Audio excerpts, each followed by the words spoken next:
Bonjour à toutes et tous. On va commencer, il est 16 heures. Donc, bienvenue pour cette session qui s'intitule « Encastrer l'économie devant l'écologie ». L'ordre des mots est très important. Donc, quand on a construit cette session, on partait du constat que l'économie, dans son fonctionnement actuel, fait totalement exploser le budget carbone qui nous permettrait de rester sous un réchauffement à 1,5 degré. Et donc, on a aujourd'hui une discipline qui, malgré l'urgence, peine à intégrer les enjeux de l'Anthropocène, peine à discuter de ses propres cadres de pensée, de ses propres paradigmes, et peine à intégrer davantage de pluridisciplinarité dans son fonctionnement, et donc qui fait très peu référence à des savoirs issus de la physique, des sciences du climat, de la sociologie ou encore de l'épidémiologie. Et donc, la question, c'est est-ce que c'est une limite technique ou est-ce que c'est plutôt une limite idéologique ?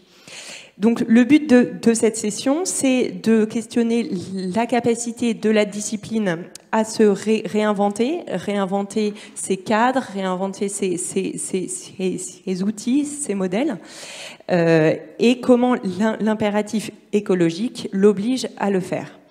Donc, pour répondre à cette question, nous accueillons Mathilde Dupré. Vous êtes codirectrice de l'Institut Veblen. Vous travaillez sur des sujets liés au financement du développement, à la régulation des entreprises multinationales et notamment sur les sujets liés à la politique commerciale européenne. Vous avez publié récemment, après le libre-échange, Quel commerce international face aux défis écologiques, ou encore les conditions d'un mécanisme efficace et juste d'ajustement carbone aux frontières. Étienne Espagne, vous êtes économiste de l'environnement et du développement à l'AFD, l'Agence française de développement, et vous travaillez particulièrement sur les impacts socio-économiques du changement climatique, sur les stratégies d'adaptation et d'atténuation, et sur les politiques financières visant une transition bas carbone résiliente. Alain Grandjean, vous êtes cofondateur de Carbone 4, qui est un cabinet de conseil en stratégie climat. Vous êtes également président de la Fondation Nicolas Hulot et membre du Haut Conseil pour le climat. Vous êtes co-auteur de plusieurs livres portant sur la transition écologique, dont le plus récent, L'illusion de la finance verte. Vous êtes le créateur et l'animateur des Chroniques de l'Anthropocène et vous avez lancé The Other Economy, une plateforme pédagogique qui rassemble des connaissances et des propositions sur les interactions entre économie, écologie et société. Jean Pisani-Ferry, vous êtes titulaire de la chaire Tommaso Padoa-Schioppa à l'Institut universitaire européen de Florence, senior fellow à Bruegel et non-resident senior fellow au Peterson Institute. Vous avez été commissaire général de France Stratégie et chargé d'une mission de préfiguration du grand plan d'investissement. Vous avez récemment publié plusieurs tribunes notables, notamment « L'écologie a besoin d'une politique macroéconomique », faire du concept de résilience un guide pour l'action économique, mais également ce serait faire prendre un grand risque à la lutte pour le climat que de vouloir mettre la croissance à l'arrêt. Bienvenue. Donc nous allons organiser cette session en deux parties, donc l'une plutôt sur les aspects techniques, l'autre plutôt sur les aspects idéologiques. Gaël Giraud ne semble pas se connecter depuis Washington. Peut-être qu'il le fera, mais je ne peux rien vous promettre. Et donc, vous pouvez envoyer vos questions à partir de l'application qui s'affiche à un moment. Et donc, je prendrai des questions sur les deux parties, donc n'hésitez pas. Donc, pour la première partie, on souhaitait poser la question de la pluridisciplinarité et comment l'économie dialogue avec les autres disciplines et le fait-elle assez. Alain Grandjean, Pourquoi y a-t-il, selon vous, urgence à réencastrer l'économie dans les limites planétaires et quel est le rôle de la pluridisciplinarité pour le faire? Bonjour, je crois que Gaël est connecté. Ah. Mais alors, via SMS. Bon, je suis très content qu'on ait cet échange-là tous ensemble. Très rapidement, il y a ce qui, moi, me préoccupe le plus, et c'est la raison pour laquelle je pense qu'il faut accélérer les réflexions, les travaux académiques, c'est que dans les grandes institutions internationales qui modélisent l'économie et qui donnent des conseils importants aux dirigeants.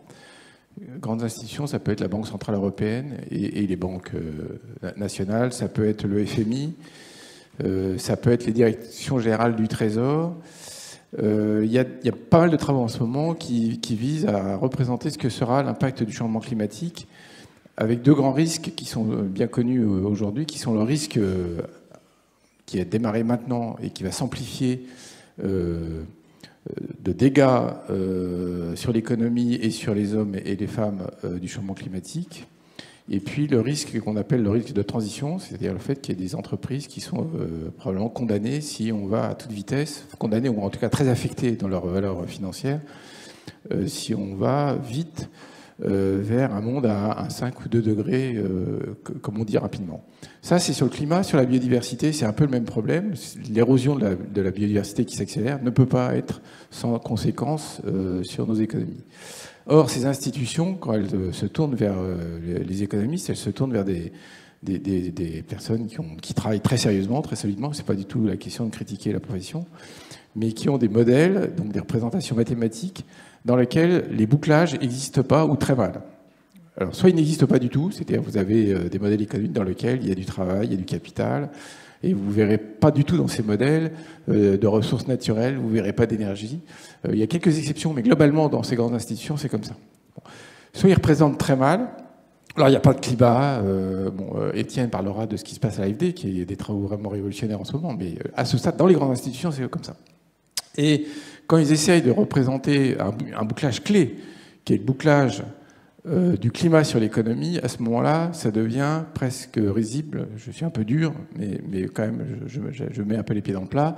On voit la Banque Centrale Européenne, la Banque de France, raisonner comme si il était vrai qu'à horizon 2100, l'impact du changement climatique dans un scénario 3, 4, 5 degrés se limite à 10% du PIB à l'époque, sachant que les mêmes modèles sont des modèles à croissance, donc un modèle où il y a 2-3% de croissance du PIB. Donc ça veut dire que dans cette vision des choses, un changement climatique dont le groupe 1 du GIEC nous dit qu'il va être un désastre, dont on sait bien qu'il va y avoir des centaines de millions, voire des milliards de personnes qui sont dans des conditions quasi invivables, n'aurait comme effet que quelques pourcents du PIB, d'un PIB qui lui-même aurait cru de manière très significative. Donc c'est extrêmement préoccupant, et je pense que la profession s'en rend compte maintenant. C'est préoccupant parce que ça peut faire de graves erreurs de prise de décision. Si typiquement vous considérez que finalement on va s'en sortir pas trop mal, parce que 10% du PIB en 2100 avec un PIB qui d'ici là aura cru, aurait été multiplié par 4, 5 ou 6, c'est juste à peu près rien. À ce moment-là, ce qui va être très dangereux vu de ces régulateurs, c'est ce qu'on appelle le risque de transition, c'est-à-dire ce qui se passe maintenant. Donc ils vont plutôt arbitrer en faveur de pas trop accélérer la transition parce que c'est pas si grave que ça finalement, alors que les problèmes présents de modification profonde des modèles économiques, eux, vont avoir des effets économiques très importants. Si Exxon et tous les grands pétroliers déclarent dans leur bilan que leur bilan ne valent pas grand-chose, parce qu'en fait, ils n'ont plus le droit de sortir des énergies fossiles de la Terre, si on en croit l'AIE, à ce moment-là, les valeurs financières vont partir en cascade, et donc les risques financiers sont importants. Donc je réponds à la question en disant, c'est une préoccupation très profonde, et je vais être très rapide maintenant. Pourquoi elle est comme ça? Parce que depuis des années, et en gros depuis le paradoxe qui s'est passé avec le rapport au Club de Rome, le rapport Meadows, le paradoxe, c'est qu'en 1972, des physiciens commencent à réfléchir à la manière de prendre en compte les enjeux d'environnement dans l'économie, et ils décrivent des scénarios qui sont pas bons du tout, avec des risques d'effondrement au XXIe siècle. La contre-réaction de la profession des économistes à ce moment-là, c'est de dire mais ces travaux ne valent rien, parce qu'il n'y a pas assez d'économie dedans, ce qui était vrai. Il n'y avait pas du tout de signal prix, il n'y avait pas du tout. Et ils sont sans doute trop pessimistes il n'y a pas assez de progrès technologique dans cette vision des choses. Le paradoxe, c'est que du coup, depuis là, cette contre-réaction n'a pas fait travailler assez la profession, celle qui a du pouvoir. Hein, je ne parle pas des labos, certes très intéressants, mais marginaux du point de vue de la décision publique. Et donc, on en arrive là maintenant, un peu dans la pression, c'est-à-dire qu'il faut vite réencastrer, comme le titre le dit, l'écologie dans ses modèles, et on le fait dans la précipitation, parce qu'on a quelques décennies de retard et de paradoxe, parce que je termine là-dessus. Le grand paradoxe quand même, c'est qu'on dit que l'économie, c'est une science des ressources rares, et aujourd'hui, c'est quoi les raretés? C'est les matières, c'est l'énergie. Une rareté évidente, c'est un climat stable. Si jamais demain notre climat n'est plus stable, notre économie fonctionnera très très très mal.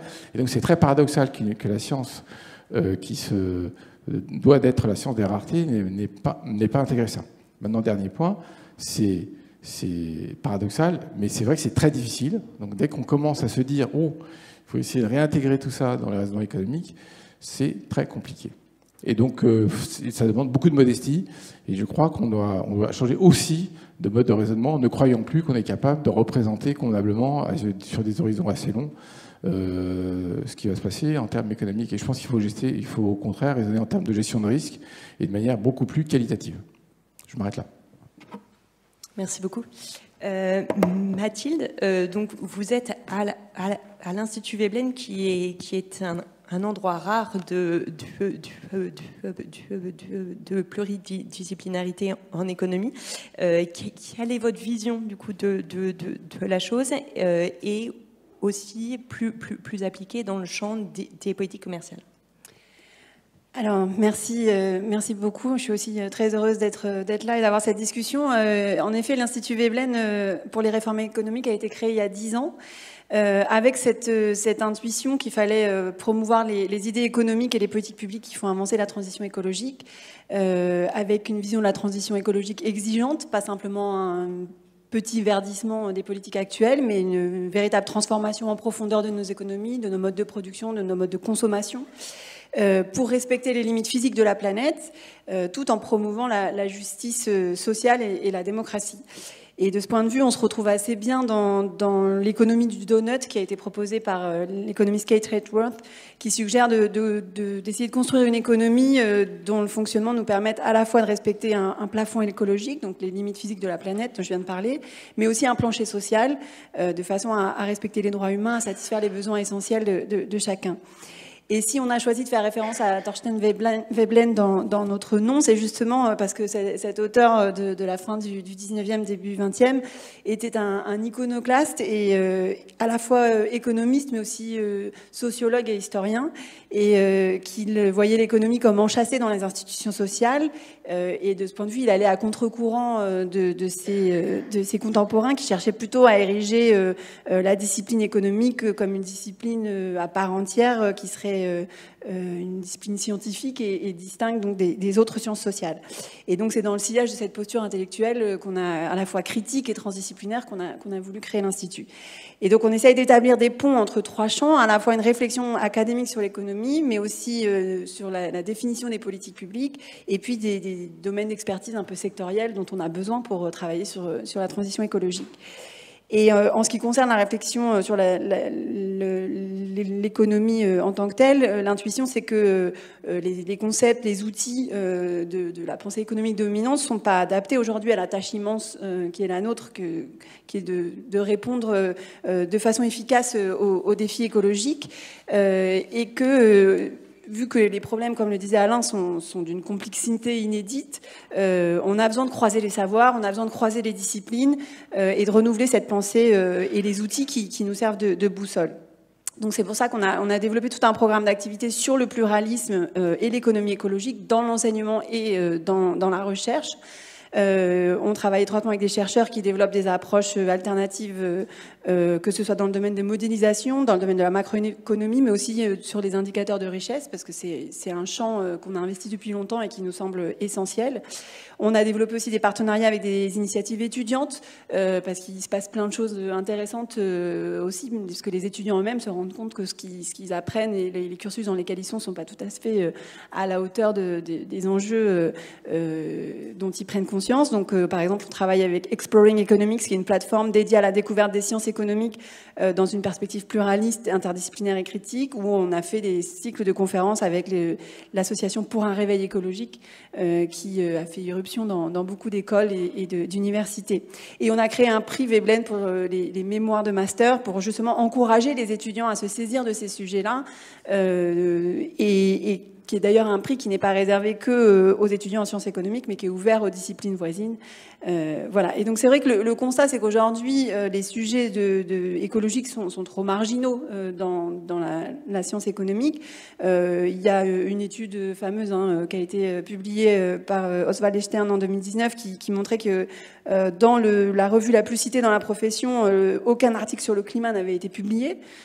Donc c'est quand même dire le point où nous en sommes, et que les articles sur le climat finalement ne représentaient que 0,07% des articles publiés dans une sélection des journaux les plus influents. Alors il donnait deux explications à ça, à la fois le fait qu'il y a une espèce de cercle vicieux, puisque les économistes cherchent à faire des publications qui seront citées, et bien c'est difficile de faire émerger des sujets qui ne sont pas encore très, très présents dans les travaux déjà existants. Et puis il y a des problèmes de fond, c'est-à-dire que effectivement on a des travaux d'économistes qui sont par nature réducteurs par rapport à la réalité, et qui intègrent difficilement les enjeux d'inégalité de redistribution, qui intègrent aussi, qui appréhendent difficilement les questions dites d'économie politique, donc c'est-à-dire pour travailler sur l'acceptabilité des réformes, pour que ces réformes puissent être socialement acceptées, et puis des questions plus philosophiques, notamment est-ce qu'on peut donner un prix à la nature, enfin par quel type d'outils on peut passer, c'est aussi des questions qui sont difficilement appréhendées, ou même le bien-être des générations futures. Donc on a regardé aussi si les enseignements avaient évolué dans la matière. Il y a un groupe d'étudiants qui avait publié une petite note dans International Journal of Pluralism and Economics Education qui montrait que finalement il y avait une quasi-absence des enjeux environnementaux dans les formations en économie. En France, avec seulement un tiers des cursus qui abordaient ces sujets-là. Et l'association Pour un réveil écologique a fait aussi un peu ce travail-là, alors pas seulement sur les enseignements en économie, mais de façon plus large. Et la conclusion, c'était aussi de dire que finalement, beaucoup d'écoles et d'universités faisaient encore l'impasse sur ces sujets. Après, il y a eu des propositions, du coup, après la Convention citoyenne pour le climat, notamment dans la loi qui a été adoptée pour essayer avoir un amendement pour améliorer rendre obligatoire la formation sur les questions climatiques dans le supérieur, mais ça n'a pas été couronné de succès pour l'instant. Et je voulais dire peut-être encore deux petits mots si je peux. Un des problèmes de l'approche réductrice, c'est que finalement la crise climatique, elle a été souvent vue par les économistes de façon un peu réductrice comme une externalité à laquelle il suffirait de donner un coup et mettre en place une taxe carbone et pour avoir résolu le problème. Et donc les économistes finalement se disaient qu'une fois qu'ils avaient dit ça, ils avaient l'impression d'avoir épuisé le sujet. Par exemple, encore récemment, en septembre dernier, le FMI a publié une note sur les subventions aux énergies fossiles en disant en 2020, les subventions aux énergies fossiles, c'est 5 900 milliards de dollars. Donc pas que les subventions directes, mais en fait les coûts que ça représente pour la société, et notamment 70% de ces 5 900 milliards sont des coûts qui correspondent aux problèmes sanitaires liés à la pollution de l'air et au changement climatique en tant que tel. Mais les auteurs de cette note écrivaient encore il est rare de trouver un soutien quasi universel parmi les économistes pour une action politique majeure, mais la réforme des prix des combustibles fossiles en est une. Sauf qu'en fait, c'est précisément là que s'arrête la compétence des économistes, parce que s'il y a un accord pour dire que toutes les subventions directes et les exemptions fiscales, on devrait y mettre fin dans ce domaine-là. Par contre, sur la prise en charge collective des autres coûts, c'est quand même plus compliqué. Il ne suffit pas simplement de faire payer aux gens monétairement, c'est-à-dire qu'il faut avoir des politiques publiques qui offrent des solutions de mobilité alternatives accessibles à tous. Il faut penser la reconversion professionnelle professionnels, des gens qui travaillent dans ce secteur, etc. Et donc c'est là que les recommandations de politique publique qui émanent des travaux d'économistes sont un peu courtes. Mais je peux m'arrêter là. Merci beaucoup. Alors, je crois que Gaëlle Giraud nous entend et elle l'a. Gaëlle. Mais oui. Bonjour Gaëlle. Bonjour à tous. Gaëlle Giraud, donc vous avez, vous, une formation de mathématicien. Vous êtes passé par la finance, par l'économie du développement, mais aussi par la théologie. Qu'est-ce que ce bagage change dans votre pratique de l'économie et notamment de l'intégration de la question environnementale? Merci de me poser la question. On pourrait rajouter aussi que j'ai eu la chance de travailler avec Étienne Espagne, qui est juste sur la scène à l'AFD, et puis avec Alain Grandjean depuis de nombreuses années. Donc ma réponse est aussi dépendante du travail que j'ai fait. Puis j'ai aussi interagi, moins directement, mais quand même avec Mathilde Dupré et l'Institut Veblen. Donc ma réponse dépend aussi de la qualité de la collaboration avec ses amis. Je voudrais en fait rebondir sur ce qu'a dit Alain et aussi en partie ce qu'a dit Mathilde pour donner mon propre diagnostic qui prolonge ce qu'a dit Alain sur les raisons de la grande difficulté de la plupart des économistes, après moi, à dialoguer avec d'autres sciences, alors que ce soit la sociologie, la philo, les sciences politiques, d'un côté, ou bien de l'autre, la physique, la chimie, la biologie et les questions qui tournent autour de l'écologie aujourd'hui. C'est qu'il y a un problème, à mon avis, épistémologique de fond, c'est-à-dire que l'économie dominante aujourd'hui, celle qui sous-tend les travaux qui donnent lieu au modèle dont a parlé Alain, qui sont utilisés par les grandes institutions internationales, le FMI, etc., en fait, n'ont pas fait de révolution épistémologique depuis 1870. Et ils reposent sur des postulats dont tout scientifique raisonnable sait qu'ils sont complètement faux. Et donc, ils nous envoient radicalement dans le mur. Alors, je vous donne un exemple. Tous ces modèles, ou 99,9% de ces modèles, reposent sur l'hypothèse que l'économie est à l'équilibre. Et quand ils ne font pas cette hypothèse, ils supposent que si jamais elle ne l'était pas, elle y reviendrait très vite. Pour les experts, ça veut dire que tous les équilibres sont localement stables. Alors, un exemple de ceci, j'ai eu la chance, quand j'étais à l'AFD, de pouvoir regarder un petit peu le modèle qui a été utilisé par la Chine pour construire son NDC, Nationally Determined Contribution, qui est le chemin de décarbonation de l'économie chinoise, qui avait été soumis par la Chine, par Pékin, en 2015 à Laurent Fabius, à l'époque où il était le président de la COP21. Alors, on en parle beaucoup en ce moment, puisque, comme vous le savez, pour la COP26, la plupart des parties membres des Nations Unies sont sommées un peu partout le monde de réviser leur NDC. Et donc, la Chine, en 2015, l'avait fait en utilisant un gros modèle qui avait été construit à la fois par Tsinghua University, prestigieuse université chinoise, et par le MIT à Boston. Et donc, nous nous étions réunis à Boston, à la fois avec les Américains et les Chinois, pour discuter de ce modèle, de ses avantages et de ses défauts. Et alors, dans ce modèle, ce que j'avais repéré, c'est qu'il n'y avait jamais de chômage. En tout cas, jamais de chômage involontaire. Parce que le marché du travail était postulé être à l'équilibre. Et puis, il n'y avait jamais de dette, ni publique ni privée, parce que la balance était superposée à l'équilibre.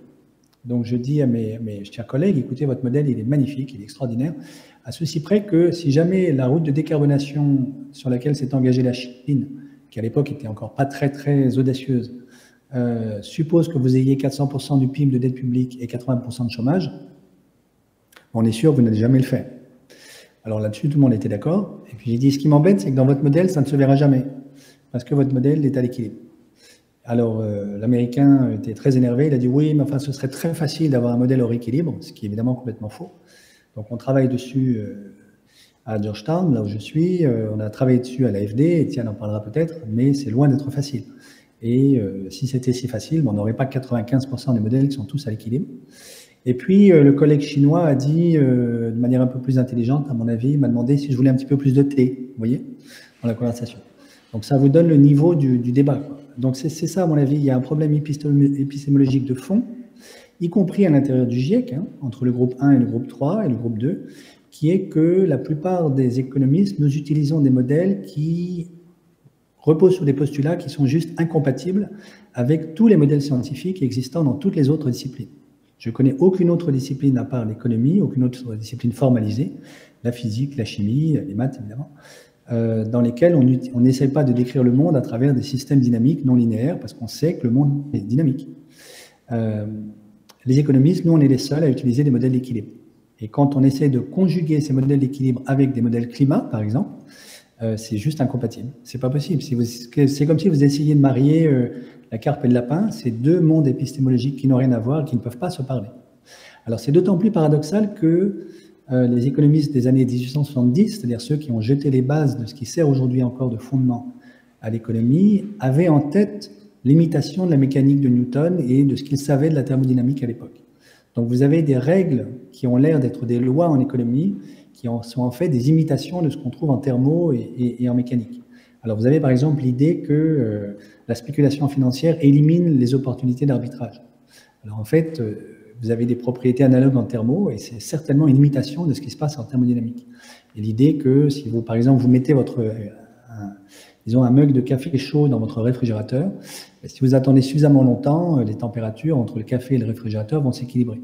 Et donc, l'échange de température entre le café et le réfrigérateur joue le même rôle que la spéculation financière, en tout cas rôle fantasmé sur les marchés financiers. Et donc, on vous dit, ben, regardez, les marchés sont de toutes les manières d'abord à l'équilibre et ensuite efficients, parce que s'ils ne l'étaient pas, il y aurait des traders qui spéculeraient pour éliminer les opportunités d'arbitrage, par exemple. Ce qui n'est pas du tout ce qu'on observe dans la réalité. Et donc, vous avez un paradoxe qui est que les modèles que nous utilisons essayent d'imiter la science, alors qu'ils reposent sur des postulats qui sont incompatibles avec tous les modèles scientifiques actuellement en vigueur dans toutes les autres disciplines, hormis l'économie. Et c'est ce qui vous donne les paradoxes qu'a mentionné Alain, c'est-à-dire, vous avez William Nordhaus, avec tout le respect que j'ai pour lui, tout prix Nobel qu'il soit, qui continue de répéter que plus 6 degrés à la fin du siècle, c'est moins 10% du PIB mondial. Bon, les climatologues lui ont signalé qu'il était ridicule, mais il continue. Et nous avons encore un certain nombre de pays qui utilisent des modèles macro pour leur NDC qui sont juste incompatibles avec la science. Voilà. Alors, est-ce que ça veut dire que c'est perdu? Non. Il y a des endroits, à Georgetown, à l'AFD et quelques autres endroits où on essaye de construire des modèles alternatifs. Je peux en citer, Austin. Il y a également, disons, Toronto, au Canada, où vous avez des gens qui travaillent sur des systèmes dynamiques, non linéaires, où vous avez de la complexité, de l'émergence, toutes choses qui sont omniprésentes dans toutes les autres disciplines et qu'il est urgent de faire entrer en économie. À moins de cela, on n'arrivera jamais, à mon avis, à faire dialoguer l'économie de manière intelligente avec quelque autre discipline scientifique que ce soit, en particulier avec les climatologues. Voilà, merci. Merci beaucoup. Donc, on va continuer sur la question des modèles avec Jean Pisani-Ferry. Est-ce que déjà vous souhaitez répondre à ce qui s'est dit jusqu'à maintenant? Et oui. vous avez publié récemment un article dans le Grand Continent dans lequel vous comparez la transition environnementale à un choc macroéconomique équivalent à celui de 1973. Et donc, est-ce que la macroéconomie, selon vous, est outillée pour appréhender un tel choc? Je ne suis pas complètement en accord avec ce qui vient d'être dit sur la caractérisation du problème auquel nous faisons face. Alors, qu'il y ait un retard de l'analyse économique sur ces sujets, c'est évident. Bon. Qu'il y ait un retard de la politique économique, c'est évident. La question, c'est d'où vient le retard. Bon. Alors, je suis d'accord, par exemple, sur ce que vous avez dit, évidemment, sur le fait que les articles qui ont été publiés dans les revues d'économie sont souvent, principalement portés sur d'autres sujets, que le sujet du climat a été sous-estimé. Et je suis d'accord sur le fait qu'il y a des choses qui sont mal représentées, mal appréhendées, etc. Mais la question, c'est est-ce qu'on doit refaire un investissement intellectuel massif sur ces sujets avant d'avoir des outils utilisables ou pas? Moi, je pense qu'on a des outils utilisables. C'est-à-dire que je pense que conceptuellement, on a quand même une boîte à outils qui n'est pas complète, qui n'est pas satisfaisante. Par exemple, je pense que les questions d'irréversibilité sont des questions compliquées, mal traitées. L'appréhension du risque, même si on a des outils sur l'appréhension du risque, c'est pas... on n'a pas des choses assez fines par rapport à la nature du risque auquel on fait face. En fait, l'approche du risque, elle est très dérivée de la finance. C'est pas exactement la même nature de risque. Et même en finance, on a vu à quel point on pouvait se tromper sur l'appréhension de la nature du risque. Donc la recherche, évidemment, doit se développer. Est-ce qu'on est désarmé complètement? Je pense pas. Je pense qu'on a quand même un certain nombre d'outils qui nous permettent de travailler. Alors, pourquoi on a un problème? Sur le problème que signalait Alain Grandjean, je suis totalement d'accord. Sur les institutions qui font la politique économique, ont un retard affreux. Et pourquoi ils ont ce retard? Parce que pendant très longtemps, le climat a été considéré comme un problème de long terme, comme un problème pour demain ou après-demain, qu'on regardait avec beaucoup d'intérêt et de respect, mais dont les gens qui s'occupent de politique économique, c'est-à-dire qui font la politique budgétaire, qui font la politique monétaire, les grandes institutions, etc., considéraient que ce n'était pas leur problème. Et donc, on a, du coup, toujours considéré que, oui, bien sûr, c'est un sujet, mais c'est un sujet pour après. Et qu'est-ce qui se passe aujourd'hui? C'est qu'on se rend compte que ce n'est pas un problème pour dans 10 ans, c'est un problème pour tout de suite. L'action, c'est tout de suite. Et donc, le raccourcissement de l'horizon percute complètement cette approche. Alors, ces institutions s'en sont rendues compte. Les banques centrales, elles parlent beaucoup de ça. Christine Lagarde vient de faire un éditorial dans beaucoup de journaux. On lui reproche d'ailleurs du côté des conservateurs, des orthodoxes de la politique monétaire qu'elle s'occupe de choses dont elle ne devrait pas s'occuper. Elle devrait s'occuper de l'inflation et pas du climat. Les banques centrales ont créé un réseau sur le verdissement du système financier. L'idée de dire aux institutions financières on va vous surveiller sur les risques que vous prenez sur la question climatique et du coup on va vous forcer à exercer de la vigilance. C'est une initiative qui date de 2015 et c'est une initiative qui a eu un certain impact, en tout cas pour mobiliser le milieu.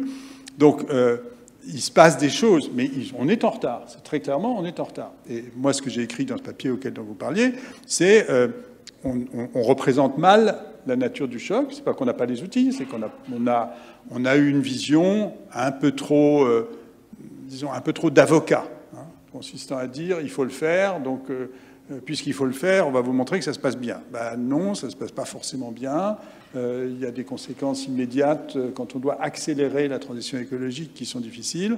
Et donc soyons honnêtes, soyons précis sur ces conséquences et sur ce qu'elles peuvent impliquer en termes de croissance, en termes d'emploi, en termes de dégradation du stock de capital, parce qu'il y a un certain nombre d'équipements qu'il faut mettre au rebut, etc. Donc ayons une approche macroéconomique un peu plus lucide de ces questions. Donc ça, il y a beaucoup de travail, mais je ne pense pas qu'on soit...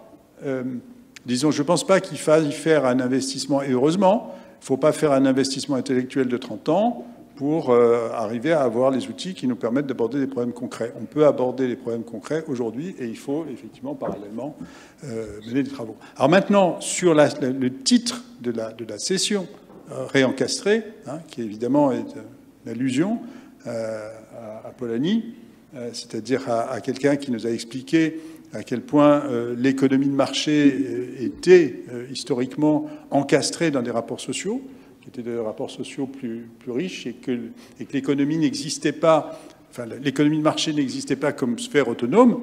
Ça, c'est quelque chose, évidemment, que la transition écologique, que l'ensemble de la montée des questions écologiques nous impose. C'est-à-dire que l'idée qu'il y a une sphère privée, que cette sphère privée, elle est essentiellement autorégulée à l'intérieur de quelques grands principes de concurrence, par exemple, et que cette idée qui a dominé la politique économique depuis les années 80, elle est mise en cause très très profondément par cette crise. Parce que précisément, mais ça, justement, l'économie donne des instruments pour ça. On est dans une économie d'externalité, c'est-à-dire on est dans une économie dans laquelle les interdépendances ne passent pas dans ce domaine principalement par le marché, et donc on est dans une économie dans laquelle il faut réinsérer l'économie de marché dans quelque chose qui ne peut pas être autodéterminé par le marché. L'idée de l'autorégulation du marché, elle, est profondément mise en cause par ce nouveau contexte. Mais ce n'est pas un problème conceptuel, c'est un problème politique, c'est un problème d'organisation du système économique, c'est un problème de définition de choix collectifs, parce que la transition écologique, c'est un problème de définition de choix collectifs, et donc ces choix collectifs sur lesquels on a souvent été implicite, il faut maintenant être beaucoup plus explicite. Et par exemple, je ne crois pas, et ça je rejoindrai ce qui a été dit sur l'illusion que c'est le système des prix qui va tout régler, je ne crois pas que des grands choix technologiques puissent être faits dans une situation dans laquelle les responsables de politique publique sont neutres. On n'est pas neutre sur le fait de savoir si on fait de l'hydrogène ou pas. On n'est pas neutre sur le fait de savoir si on fait de la voiture électrique ou si on fait confiance dans des biocarburants ou dans des carburants à hydrogène. On n'est pas neutre sur le nucléaire. On est dans des situations dans lesquelles il y a la nécessité d'affirmer des choix technologiques avec tout ce que ça implique ensuite d'organisation, d'infrastructures, d'organisation collective, de choix sociaux. Donc ça change profondément le rapport entre l'économie privée et la puissance publique et la société. Merci beaucoup. Et Étienne Espagne, vous travaillez sur des modèles macro qui prennent en compte le choc climatique, donc Gaël nous en parlait. Pouvez-vous nous expliquer la place de ces modèles dans la discipline et leur reconnaissance académique ? Merci, vaste question. D'abord, merci pour cette invitation. Et puis, je voudrais saluer Gaël et Jean, avec qui j'ai eu le plaisir de travailler par le passé. Pour rebondir un petit peu sur ce que vient de dire Jean, sur l'absence de faillite conceptuelle, d'abord, j'engage tout le monde à lire effectivement le papier que tu as écrit pour Le Grand Continent, parce qu'il me semble qu'il apporte beaucoup au débat, en tout cas dans le débat macro européen. Mais justement, dans ce papier-là, tu te débarrasses un peu du cadre conceptuel. Or on peut, si on regarde les travaux d'économie du climat, il y a ce cadre conceptuel qui a été présent pendant les dernières décennies et qui a, comme l'a souligné déjà Gaël, matraqué d'une certaine manière l'idée que c'était le prix du carbone qui faisait tout et que ce prix du carbone, il devait être défini disons, de manière différente, soit par la détermination des dommages futurs du climat, et donc le prix du carbone, le bon prix du carbone, c'est celui qui nous évite les dommages futurs, ou alors par le côté technique, les technologies bas carbone qui vont être adoptées, qui ont un coût, et donc le prix du carbone, c'est celui qui permet de rendre rentable ces technologies. Donc ce cadre-là, c'est celui qui sert quand même de base à la discussion pour déterminer les trajectoires de prix que tu évoques, mais sans en évoquer les prémices, disons, conceptuelles. Or, il y a beaucoup de problèmes dans la manière de déterminer que ce soit les dommages, que ce soit les coûts technologiques. Donc les dommages, d'abord, c'est le plus énorme. On connaît... On sait que les impacts climatiques vont être très forts, mais quand il s'agit de donner des dommages monétaires, évidemment, les incertitudes sont gigantesques. Or, et ça rejoint le débat, le prix Nobel William Nordhaus a supposé, essentiellement sorti de son chapeau, une fonction de dommage qui rendait inoffensif le changement climatique pour à peu près tout le XXIe siècle. Aujourd'hui, on parle quand même de plus en plus en économie de points de bascule, tipping points, mais la question, donc derrière, il y a l'idée que le changement climatique fait crée des irréversibilités, franchit des seuils qui empêchent ensuite tout retour pour des centaines, voire des milliers d'années, tout retour à l'état antérieur. Et bien sûr, derrière, avec des dommages pour les sociétés, pour les économies accrus, qui n'étaient pas du tout insérés dans les réflexions initiales de Nordhaus. Mais en fait, derrière, le problème reste le même. Comment est-ce qu'on quantifie ça pour l'économie ?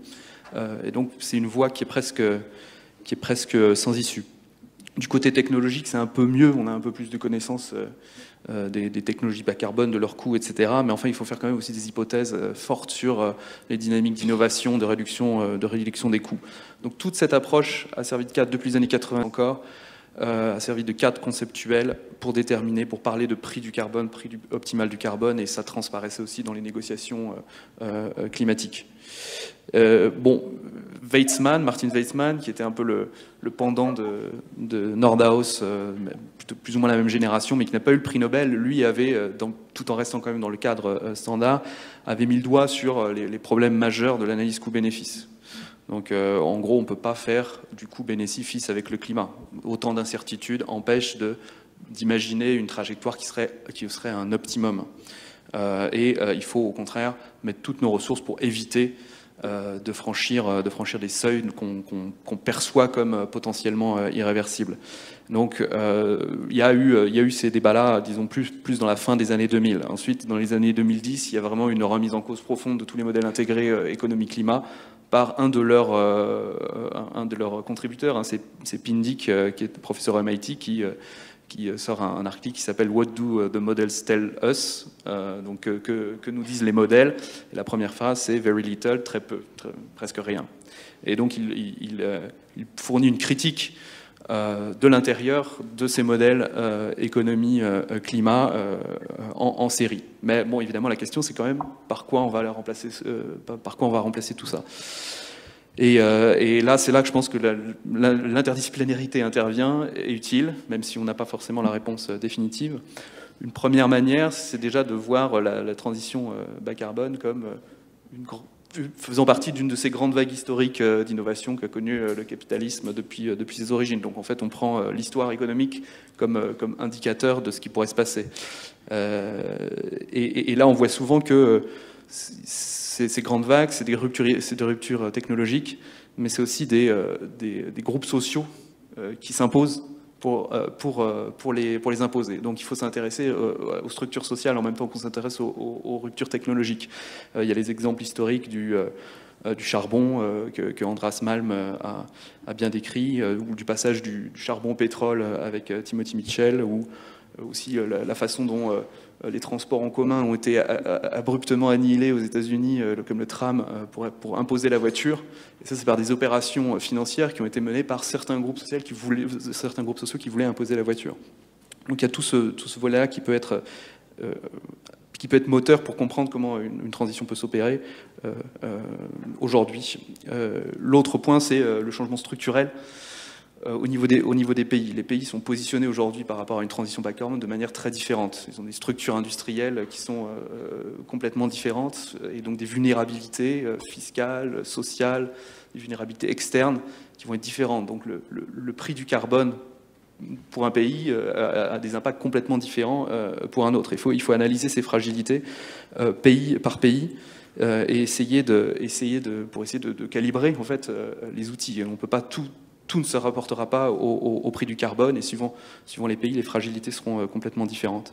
Et enfin, le dernier point, c'est l'insertion claire et explicite du secteur financier dans les modèles.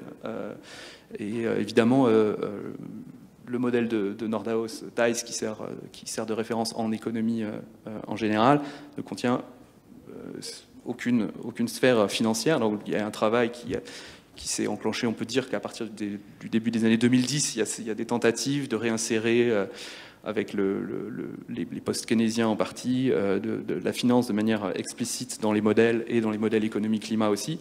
Mais on en est encore au début, mais ça permet de représenter différents outils du coup de financement. Aujourd'hui, il y a un énorme débat sur la finance-climat.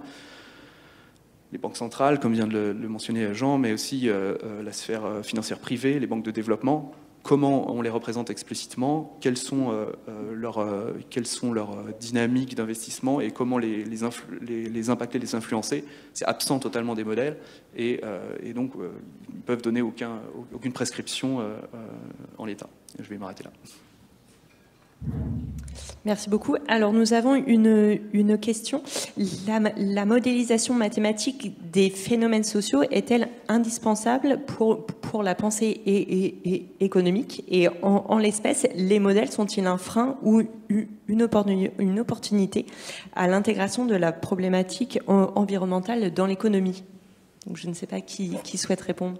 Oui, moi je vais en profiter pour répondre à Jean, parce qu'on on est d'accord en fait.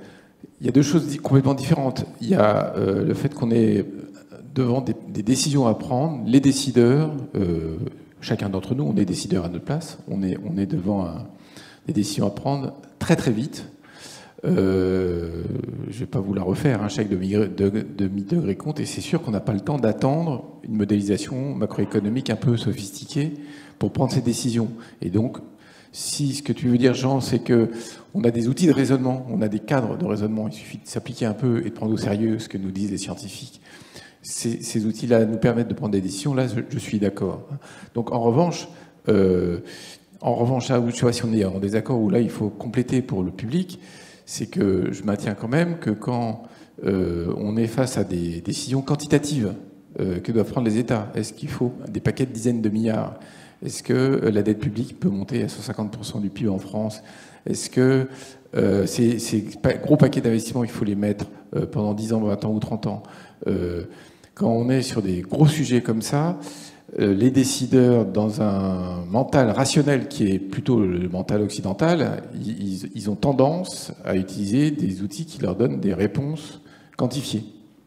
Et donc dès qu'on est dans la quantification, on se tourne vers des personnes qui quantifient, ou des acteurs, ou des professions dont c'est le métier, des professionnels dont c'est le métier, et à ce moment-là, on a des raisonnements qui sont complétés par ces travaux de quantification. Donc la situation est un peu compliquée parce que moi, ce que je constate, c'est un petit peu le syndrome du réverbère quand même. Hein. C'est le fameux syndrome de l'ivrogne qui cherche ses clés là où éclaire le lampadaire, alors qui sait qu'il les a paumées de l'autre côté. Parce qu'il y a ce besoin de quantification. Alors moi, mon sentiment très profond, c'est que l'urgence l'emporte largement sur la nécessité d'avoir des réponses quantifiées académiques solides. Et donc, je disais, méfions-nous des quantifications qui sont manifestement hors de propos et pas de bon sens. Et deuxièmement, si on se trompe un peu, appliquons une sorte de principe de précaution. Vaut mieux en faire un peu trop et ne pas risquer 3 ou 4 degrés que d'en faire pas assez et de prendre le pari qu'on aura une technologie de rupture dans 22 ans qui nous sortira de la situation, parce que la question des irréversibilités et des points de bascule, elle est centrale et malheureusement ultra documentée. Je ne sais pas si j'ai répondu à la question, mais en gros, c'est comme ça que je vois le chose. Oui, je ne sais pas si... Est-ce que tu peux intervenir dans ce débat? Eh bien oui, très bien. Merci beaucoup. Oui, je voulais rebondir un tout petit peu sur ce qui a été dit précédemment. Excusez-moi, je reviens un tout petit peu en arrière. Alain, au tout début, a parlé du risque de transition. Je pense que c'est aussi un aspect très, très fondamental qui n'est pas directement lié à la question de la modélisation. Juste pour information, donc avec quelques amis, je ne sais plus d'ailleurs si Veblen était impliqué, mais je ne crois pas. En tout cas, vous étiez supporter, mais je crois que vous n'avez pas signé, Mathilde. On a sorti un rapport en juin qui montre que les 11 premières banques de la zone euro, banques privées, détiennent plus de 500 milliards d'euros d'actifs directement liés aux énergies fossiles, à charbon, pétrole, gaz, qui représentent en moyenne pour chacune de ces banques 95% de leurs fonds propres. Ce que ça signifie concrètement, c'est que si demain matin on était sérieux, c'est ce qu'il faut faire, et qu'on décidait de ne plus brûler de charbon, ni de pétrole, ni de gaz, toutes ces banques seraient en faillite. Parce qu'une banque qui perd 95% de ses fonds propres, elle est en faillite. Et donc, ça vous explique pourquoi la plupart de ces banques sont debout sur le frein à main et pratiquent du greenwashing, comme l'a très bien montré Alain dans son bouquin avec Julien Le Fournier sur l'illusion financière, enfin l'illusion de la finance verte. Donc ça, c'est le premier écho que je voulais faire. Et le deuxième, je voulais revenir un tout petit peu sur la discussion avec Jean, Étienne et Alain sur la modélisation, et donc répondre aussi à la question à l'instant là des auditeurs. D'une certaine manière, ce débat, on l'a déjà eu en 2016. En 2016, Paul Romer, qui était à ce moment-là le chef économiste de la Banque mondiale, qui n'avait pas encore eu le prix Nobel, qui l'a eu juste après, a sorti un papier qui s'appelle « The Trouble with Macroeconomics », le problème ou le trouble avec la macro. Lui, il commence en disant « Depuis 40 ans, la macro marche en arrière, fait régression, est une gigantesque régression intellectuelle dans laquelle on danse autour des gourous, mais on ne fait plus de science. » Donc, ce n'est pas moi qui le dis, c'est Paul Romer qui a eu le prix Nobel entre-temps. Le même été 2016, qui est l'annus horribilis pour un certain nombre d'entre nous, Olivier Blanchard, qui venait de quitter son poste de chef économiste du FMI, a sorti un papier dans lequel il dit les modèles DSGE sont basically flawed en anglais, donc essentiellement faux. Le même été 2016, Naranaya Kocherlakota, qui à ce moment-là était le gouverneur de la Banque centrale de Minneapolis, dans le Minnesota, publie un papier dans lequel il dit non seulement c'est très faux, mais en plus, il ne suffira pas de corriger quelques epsilons pour que ça devienne intéressant. Donc, vous voyez, ce n'est pas des marxistes chevelus barbus ou même des post-keynésiens, parce qu'on pourrait soupçonner Étienne d'être un gauchiste qui se cache, vous voyez, ce qui n'est pas du tout le cas. Ce sont des économistes qui ont pignon sur rue qui disent ça. Alors évidemment, ils ont suffisamment de surface académique pour pouvoir se le permettre. Donc je crois que ce débat-là, il est déjà terminé. Il faut réviser entièrement la macro. Après, la question que tu poses, Jean, et à laquelle qui me semble tout à fait intéressante, c'est est-ce qu'on a 30 ans pour le faire? Non, effectivement, je suis d'accord avec vous, on n'a pas 30 ans. Mais heureusement, des modèles alternatifs existent déjà. Ce sont les modèles sur lesquels travaille Étienne à l'AFD, Antoine Gaudin, quelques autres, on pourrait citer les noms, qui marchent très bien. Je pourrais vous faire des simulations là maintenant en direct, si ça vous intéresse. Je pense qu'on n'a pas le temps. Qui font des couplages avec le climat, qui font des couplages avec les ressources naturelles, et qui montrent qu'effectivement on va dans le mur si on continue. Voyez, et qui vous montrent qu'on va avoir beaucoup de chômage. Je vous donne juste un exemple très simple. Toutes les simulations qu'on fait tourner actuellement à Washington, que je vais présenter au Congrès bientôt, là, dans quelques semaines, ce qui prouve qu'il y a des économistes qui parlent aussi au Congrès. Toutes ces simulations montrent, par exemple, que l'Indonésie est inhabitable avant la fin du siècle. Donc aujourd'hui, c'est 270 millions d'habitants, c'est la plus grande nation musulmane de la planète. Ils seront plus de 300 millions dans une génération. Où ces gens-là vont-ils aller? C'est un énorme sujet géopolitique. Alors, aucun modèle macro standard ne vous répond à cette question. Mais ça vous dit que, et alors ça, je rejoins ce que tu disais, Jean, c'est-à-dire que, évidemment, la dimension sociale est intrinsèquement liée à la question économique et aussi la dimension politique. Ça c'est très clair. Voilà. Donc, c'est juste pour vous donner quelques exemples et répondre à cette question. Mathilde, et puis Jean. Pour répondre à cette question-là sur les modèles, moi je voulais aussi proposer un détour par la politique commerciale, le sujet sur lequel je travaille en ce moment. Parce que il y a cette idée dans la définition des politiques économiques et de la politique commerciale que finalement il faut stimuler la croissance pour pouvoir promouvoir l'emploi et in fine avoir les moyens de gérer les problèmes sociaux et environnementaux qui sont, comme je disais, perçus comme des externalités négatives de notre modèle de développement. Et donc dans la politique commerciale, c'était très clair. Les économistes on tendait d'ailleurs à dire bon, on libéralise, etc. On fait des accords de commerce et puis après c'est au gouvernement de gérer dans un deuxième temps les effets distributifs, éventuellement les effets sur l'environnement. Et on a vu toute une théorie qui est celle du soutien mutuel, qui tendait à dire on a besoin de libéraliser, continuer à libéraliser les échanges pour mieux prendre en charge les problèmes environnementaux. Et du coup, on tournait un peu en rond par rapport à ça. Maintenant, la Commission européenne, quand elle négocie des nouveaux accords de commerce, elle s'est engagée à faire des études d'impact sur le développement durable à chaque fois. Alors, elle le fait pas toujours, elle le fait en retard. Enfin, on est vigilant à ce que ce soit fait, mais ces études d'impact, elles sont aujourd'hui encore très limitées pour éclairer les décisions de politique publique, en fait. Et donc, en ce moment, on travaille beaucoup sur l'étude d'impact qui a été produite pour l'accord UE-Mercosur, donc entre l'Union européenne et le Brésil, le Paraguay, l'Uruguay et l'Argentine, qui est un accord en négociation depuis 20 ans et qui est presque prêt là, qui pourrait être mis à ratification bientôt. Et quand on regarde l'étude d'impact qui a été commandée par la Commission européenne, il y a toute une partie justement de modélisation économique. Et de là, il y a des extensions qui sont faites pour regarder ce que ça peut changer en termes d'émissions de gaz à effet de serre. Et du coup, la conclusion, c'est que c'est pas tant que ça. Sauf qu'en fait, quand on regarde, on ouvre le détail, on se rend compte que, alors il y a plein de limitations à ce travail-là, mais le premier, c'est que cette étude, elle n'arrive pas à regarder l'impact sur la déforestation de cet accord. Or, au Brésil, la déforestation, c'est plus de la moitié des émissions de gaz à effet de serre du pays. Donc, c'est des recommandations qui sont invalides, en fait, qui ne sont pas utiles pour prendre une décision. Et donc, ça nécessite de passer par des outils plus qualitatifs.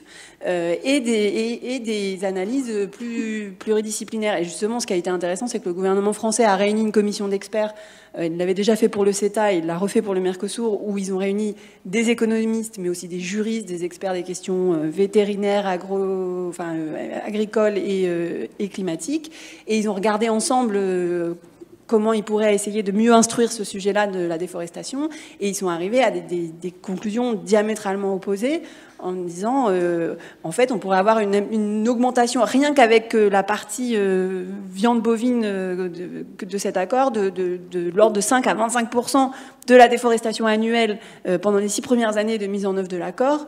Et donc, ça nécessite éventuellement de ne pas le ratifier ou de changer des choses dans le contenu de cet accord, ce qui n'était pas du tout ce qu'on aurait pu conclure en regardant l'étude d'impact qui avait été faite par la Commission européenne. Donc, là encore, c'est vraiment intéressant de regarder les choses avec des lunettes un peu différentes. Et donc je suis d'accord qu'il ne faut pas forcément attendre de réinventer des modèles parfaits pour pouvoir prendre des bonnes décisions politiques. En attendant, c'est quand même ces modèles-là qui restent les lunettes avec lesquelles on évalue les politiques publiques aujourd'hui. Et donc, il faudrait prendre plus de précautions dans la façon dont on les utilise et chercher à complémenter l'approche là où on sait qu'elle est insuffisante. Et d'ailleurs, petit aparté, on a été auditionnés, nous, les 2 fois par ces commissions d'experts indépendantes qui avaient été mandatées par le gouvernement français pour regarder les impacts sanitaires et environnementaux de ces accords. Et on s'est rendu compte que finalement, les économistes étaient ceux qui avaient la vision la moins précise de ce qu'est un accord de commerce. Les juristes, même les experts des questions agricoles, voyaient beaucoup mieux ce qu'il y a, le type de clauses qu'on trouve dans des accords de commerce, etc. Les économistes, ils en avaient une idée finalement assez théorique. Et quand on rentrait dans les discussions sur les effets juridiques, en fait, ils découvraient plein de choses. Et donc, je pense que c'est là où c'est vraiment intéressant de promouvoir de telles approches pluridisciplinaires. Merci beaucoup, Jean. Oui, je suis d'accord pour penser que la disparition de l'Indonésie, c'est pas un problème économique, c'est un problème interdisciplinaire, on va le dire comme ça. Mais je suis pas sûr qu'on a besoin d'un modèle. Je veux dire, on voit bien que chaque discipline a ses outils. Et puis, il y a un moment où il faut sortir de sa discipline et comprendre qu'il y a des interactions avec d'autres disciplines. Et je pense qu'on a besoin d'être beaucoup plus interdisciplinaire de ce point de vue-là. On a besoin de comprendre, effectivement, c'est clair que pour rester sur les sujets, par exemple, de changement climatique, les questions de changement climatique ont des dimensions, des implications sociologiques, même à l'intérieur de nos pays, qui sont extrêmement fortes. Regardez les échos qu'a eu la déclaration d'Emmanuel Vargon, le ministre du Logement, dans un colloque, pour dire notre modèle d'urbanisation n'est pas écologiquement performant, ce qui est une évidence, et donc il va falloir en changer. Bon, elle a pris dans la figure des réactions extrêmement violentes sur le thème, vous allez mettre en cause ma maison individuelle. Et donc ça, on voit bien, on voit bien que les implications, on voit bien sur les questions d'habitat, sur les questions d'inégalité, sur les questions d'impact que ça va avoir en matière de migration climatique, etc. On est dans un monde qui est beaucoup plus interdisciplinaire. Sur les questions géopolitiques, prenez un truc, par exemple, sur le plan européen sur le climat. Le plan européen sur le climat, qu'est-ce qu'il vous dit? Il vous dit que l'Algérie, qui n'exporte que du gaz naturel, dans 10 ans, pendant 10 ans, elle va peut-être continuer à exporter du gaz naturel parce qu'on va faire une transition qui va faire un peu plus appel au gaz comme substitut du pétrole ou du charbon, mais que dans 10 ans, cette période va être terminée, et donc que l'Algérie va se retrouver sans recette d'exportation. Et ce que je dis de l'Algérie, c'est vrai aussi en partie de la Russie, c'est vrai aussi de l'Azerbaïdjan, c'est vrai dans notre environnement, ce que nous sommes en train de faire va avoir des conséquences géopolitiques majeures. Bon, je suis entièrement d'accord pour dire que tout ça, il faut le prendre en compte. Mais disons pas que, encore une fois, on n'est pas en mesure de le faire. Je pense il faut faire confiance un peu aussi à l'approche aujourd'hui de la recherche. La recherche en économie, il y a 20 ans, elle était un peu dogmatique, même assez dogmatique. C'est-à-dire qu'on avait des modèles qui étaient Pourquoi vous voyez ? On avait une approche qui était dominée par la théorie et qui faisait assez peu de place aux travaux empiriques. Quand on regarde la manière dont les travaux ont évolué, ils sont de plus en plus des travaux empiriques. Et de plus en plus avec une boîte à outils qui s'est adaptée à des tas de choses. C'est l'exemple de quelqu'un comme Joseph Stiglitz, qui était complètement à l'intérieur du mainstream du point de vue des outils conceptuels et qui a montré qu'avec ces outils conceptuels, on pouvait dynamiter la maison, qui était précisément celle qui avait été construite pour être une architecture parfaite. Et il a montré qu'à partir du moment où on prenait en compte la question du coût de l'information, de la symétrie de l'information, etc., ça changeait complètement les résultats. Donc reconnaissons qu'il y a une capacité de réponse de ce corpus. Dernier point sur lequel je voudrais attirer l'attention, et c'est un peu une réponse à Alain Grandjean. On a eu cette grande polémique sur le climat, qui a été la question de savoir comment pondérer le climat par rapport au développement. Et l'erreur qui a été faite, et c'était une grave erreur, et ça nous a fait perdre du temps, hein, c'est associé au nom de Nordhaus, ça a été de dire les dommages sont peut-être significatifs à horizon de 50 ans, mais entre-temps, les économies auront beaucoup progressé en termes de développement, et donc elles pourront supporter ces dommages. Donc ne leur imposons pas aujourd'hui des efforts excessifs, parce que finalement, ce serait demander trop à générations actuelles qui sont pauvres, au bénéfice de générations qui, dans 50 ans, auront un niveau de vie plus élevé, et donc pourront plus facilement accepter ces dommages. On se rend compte que ce raisonnement était faux, parce qu'il négligeait le caractère catastrophique de certains risques. Donc le risque d'irréversibilité, la disparition de l'Indonésie, pour être concret. Mais ça ne veut pas dire que ce raisonnement n'avait aucun fondement. C'est-à-dire qu'il y a quand même toute la question de savoir comment on répartit la charge entre les générations. Et quand on parle avec, précisément, quand on voit le point de vue des pays émergents, l'un nous a dit neutralité carbone dans 50 ans.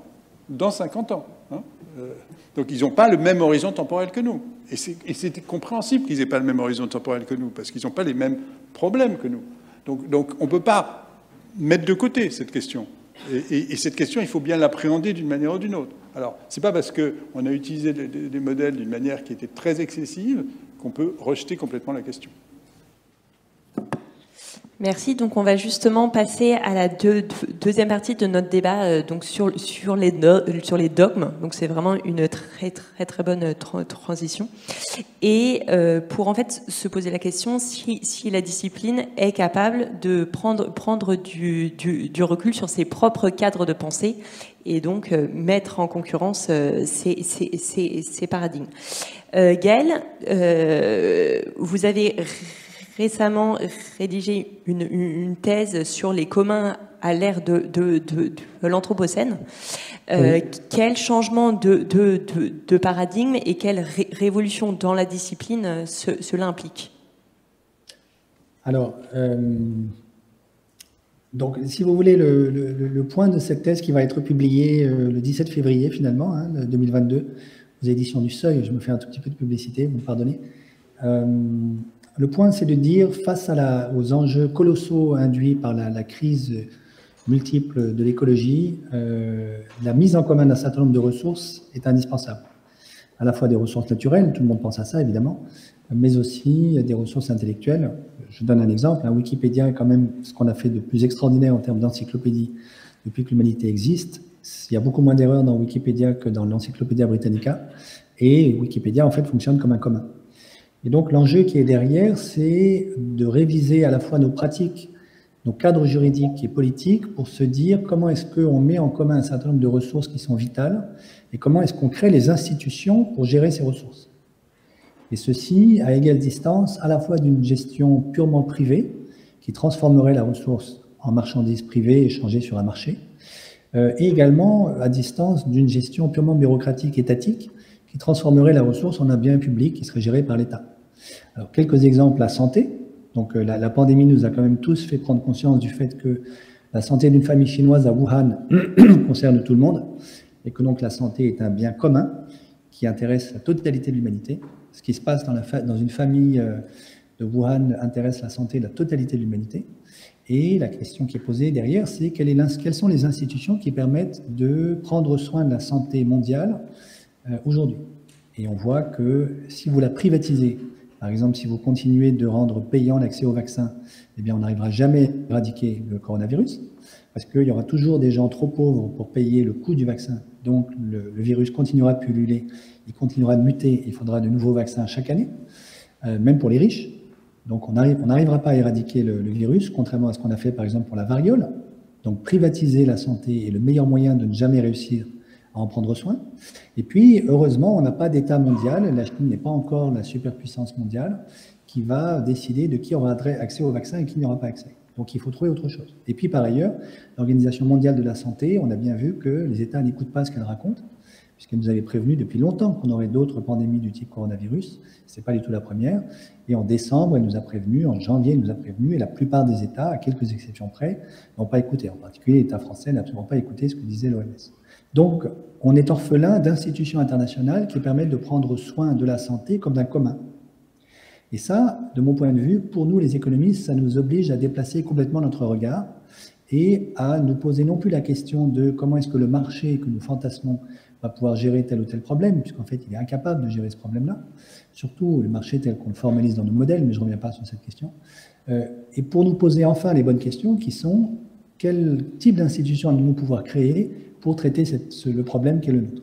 Alors, peut-être vous avez en tête l'idée que c'est impossible, puisqu'on ne l'a jamais fait, et la réponse est non. Je vous donne un exemple que je cite souvent, qui est DNDI, Drugs for Neglected Disease Initiative, qui est une plateforme sur laquelle on avait travaillé d'ailleurs à l'AFD, qui a été créée par des médecins français il y a un peu plus d'une quinzaine d'années à Genève, qui a mis autour de la table les acteurs qui en général ne se parlent pas beaucoup, à la fois les acteurs privés, ceux de Big Pharma, des États souverains et des ONG membres de la société civile. Pour faire quoi? Pour produire et distribuer des thérapies contre les maladies qui sont négligées par le secteur privé, parce qu'il n'y a pas de demande solvable pour ces thérapies-là. Exemple, DNDI distribue aujourd'hui pour quelque chose comme 300 ou 400 $ des thérapies contre l'hépatite C en Égypte, qui, comme vous le savez peut-être, est ravagée par l'hépatite C, alors que les thérapies contre l'hépatite C, ça vaut 2 000, 3 000 € en Europe. Alors, comment est-ce qu'ils réussissent ce petit miracle? Parce qu'ils ont mis autour de la table des acteurs qui ont compris que personne n'allait faire de bénéfice dans cette opération, mais que l'intelligence partagée entre ces trois acteurs allait permettre à tout le monde de ressortir enrichi, entre guillemets, y compris Big Pharma, qui a compris que les recherches qu'on allait faire autour de l'hépatite C pour pouvoir distribuer cette thérapie pour pas cher allaient permettre d'identifier des nouvelles molécules qui seraient utiles à Big Pharma pour son propre business. Donc ça, c'est un exemple d'institution internationale qui traite un sujet, les maladies négligées par le secteur privé, comme un commun, en mettant autour de la table des acteurs qui ne sont certainement pas purement le marché, ni purement l'État, mais des acteurs tripartites, à la fois la société civile, le secteur privé et l'État. Et donc, à mon avis, c'est ce que j'essaie de dire dans ma thèse, le grand sujet de nos autres économistes au XXIe siècle, c'est de fournir des outils intellectuels, conceptuels, pour inventer ces institutions-là, les institutions des communs globaux dont on a besoin, pour traiter la santé, la faune halieutique qui est en train de disparaître, les abeilles qui sont en train de disparaître, le climat évidemment, la biodiversité partout, parce que la biodiversité est un problème global, pas simplement local. Si l'Indonésie disparaît, on a un énorme problème de supply chain, y compris en France, parce que beaucoup des produits que nous importons en France dépendent de ce qui se passe dans la forêt indonésienne, via par exemple l'huile de palme. Voilà. Et donc, c'est ça, à mon avis, le grand défi. Merci beaucoup. Alain Grandjean, comment, selon vous, les décideurs publics ou le secteur privé, et où d'ailleurs, peuvent aider à changer de paradigme et organiser la transition? Oui, alors je vais prendre un point de vue plus local, un peu français. Ce que je crois, c'est qu'il y a pas mal d'entreprises qui aujourd'hui comprennent, d'entreprises privées, petites, moyennes et grandes, qui comprennent qu'elles ne peuvent pas se limiter à imiter le modèle de Friedman, qui consiste à dire l'optimum économique global, ça consiste pour chacun d'entre nous à augmenter ce qui est appelé la valeur pour l'actionnaire, donc en gros les profits, et dont on va distribuer une plus grande partie aux actionnaires. Beaucoup d'entreprises ont compris que ça ne collait pas et essayent de raisonner un peu autrement et de faire en sorte que leurs décisions soient pas prises intégralement sous la pression du taux de rendement interne des capitaux propres. C'est pas du tout si facile que ça. Tout le monde a en mémoire l'affaire Danone, mais il y a plein d'autres histoires comme ça. Je ne dis pas que le patron de Danone était un saint homme, c'est pas du tout la question. Il y a plein d'affaires internes de gouvernance chez Danone, donc on ne va pas rentrer dans ces détails-là, mais on voit bien quand même la tension entre une entreprise qui est dans une compétition féroce au niveau international, avec des actionnaires qui sont très court-termistes, qui sont susceptibles de se déplacer, et il y a des actionnaires activistes qui sont très très capables de débarquer un dirigeant qui ne ramènera pas assez de rendement sur capitaux propres, en plus avec des arguments aux États-Unis de type devoir fiduciaire, à savoir si toi dirigeant tu rémunères pas assez le capital, tu fais pas ton job, quoi. Alors les entreprises qui ont compris ça, elles restent quand même un peu limitées par les règles du jeu macroéconomiques. Alors, Mathilde a bien eu raison de parler des règles de l'OMC, parce que s'il y a une institution dont il faudrait changer le logiciel, c'est quand même très précisément l'OMC, qui met au cœur de son raisonnement l'extension du marché, alors qu'elle devrait mettre au cœur de son raisonnement le développement durable. Donc il faudrait l'appeler autrement, et on ne perdrait pas notre temps. Alors moi, je crois qu'une des manières de faire, c'est que ces fameuses entreprises et ces dirigeants, d'ailleurs je les incite à le faire, pour être très, très franc, qui espèrent pouvoir diriger un peu autrement leurs affaires, ben c'est à eux de faire la contre-révolution au MEDEF pour cesser, là je mets les pieds dans le plat, pour cesser que la demande sociale du MEDEF vis-à-vis du gouvernement soit toujours la même, c'est-à-dire moins d'impôts, moins de charges, plus de liberté, plus de flexibilité. Je ne dis pas qu'on n'a pas trop de charges en France, ou qu'on n'a pas trop d'impôts sur les entreprises, ou qu'on n'a pas trop d'impôts sur la production. C'est pas ça que je dis. Je dis que ces entreprises pourraient décaler leurs revendications en demandant un cadre global, éventuellement européen, puisque je crois que l'affaire va se jouer au niveau européen, à l'intérieur duquel il leur sera plus facile, parce que moins conflictuel, de concilier cette performance extra-financière et cette performance financière. Tant qu'elles seront, ces entreprises, dans une espèce de schizophrénie avec des règles du jeu qui leur rendent très très compliqué de faire ça, moi je crois que les seules boîtes qui arrivent à faire le job calmement, c'est les boîtes de l'économie mutuelle. Je ne donne pas d'exemple parce que ce serait trop personnel, mais celles qui ont des exigences de rendement beaucoup plus faibles de quelques pourcents à 5 ou 6%, elles ont des marges de manœuvre dans la transition écologique qui sont tout à fait différentes de celles qui doivent rendre 10 à 15% sur fonds propres. Et donc cette affaire de rendement, elle est centrale, et je crois que les entreprises ont intérêt à faire ça. Et de l'autre côté, et je termine là, du côté des pouvoirs publics, c'est évident qu'ils ont un levier considérable, et notamment sur le niveau européen. Mais là, je m'arrête là pour ne pas être trop long. Merci. Jean, vous avez parlé du retard des institutions. Vous êtes à la fois enseignant et conseiller en politique publique.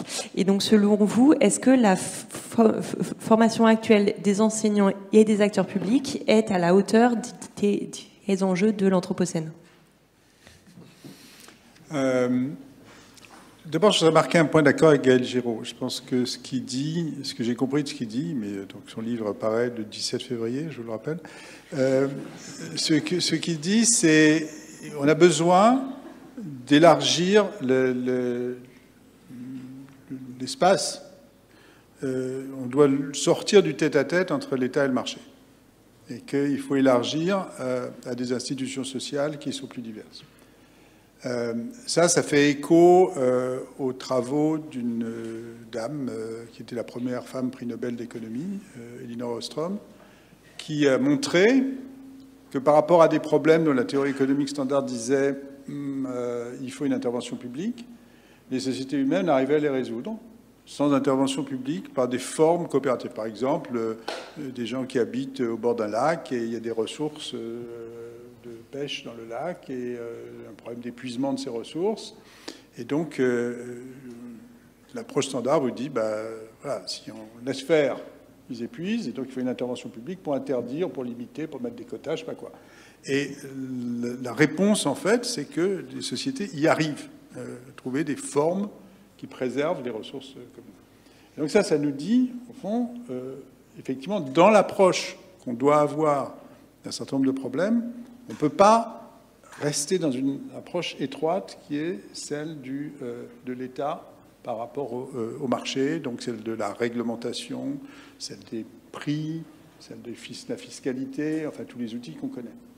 Et ça m'amène à la réponse à la question. Ça, je pense qu'on y est très mal préparé. C'est-à-dire que la formation des décideurs publics n'est pas du tout là-dessus. Ils ne connaissent pas, il n'y a pas assez de savoir, il n'y a pas assez d'ailleurs de savoir formalisé, il n'y a pas assez d'expérience, il n'y a pas assez de... facilement, chacun est bien conscient qu'il faut aussi traiter la manière dont l'opinion réagit, dont les cours sociaux réagissent, etc. Mais ce n'est pas sur le mode de la production en commun de régulation. C'est plus sur le mode de la réponse, de la communication, de je ne sais pas quoi. Et ça, c'est vrai que il y a tout un champ là à explorer. Alors là où j'aurais une petite différence, c'est que je ne pense pas que l'économie sociale et solidaire, c'est bien, mais enfin, ça ne résoudra pas le problème. Hein. Le problème, c'est vraiment d'insérer ça plus largement, d'encastrer plus largement. Oui, on est d'accord, hein, je sais pas. Alors, il est écrit nulle part. Sur la norme de 15% de rendement, c'est écrit nulle part. Hein. C'est écrit dans aucun manuel. Donc, là, c'est un prix. Il n'y a aucune raison de considérer que ça doit être ça. Le rendement du capital n'est pas déterminé par... Il n'y a pas de loi des reins qui dit que le rendement du capital sur fonds propres doit être de 15%. Donc ne considérons pas qu'il n'y a pas de marge de manœuvre de ce côté-là. Mais ça, cette création-là est compliquée. Et effectivement, on y est mal préparé. Et effectivement, ça demande, du côté de la formation des décideurs, une ouverture plus large, effectivement, sur l'anthropologie, sur la sociologie, sur des disciplines qui sont en fait assez peu enseignées dans ces écoles de formation des décideurs. Merci. Mathilde, du coup, je vais vous poser un peu la même question parce que vous avez parlé des études d'impact.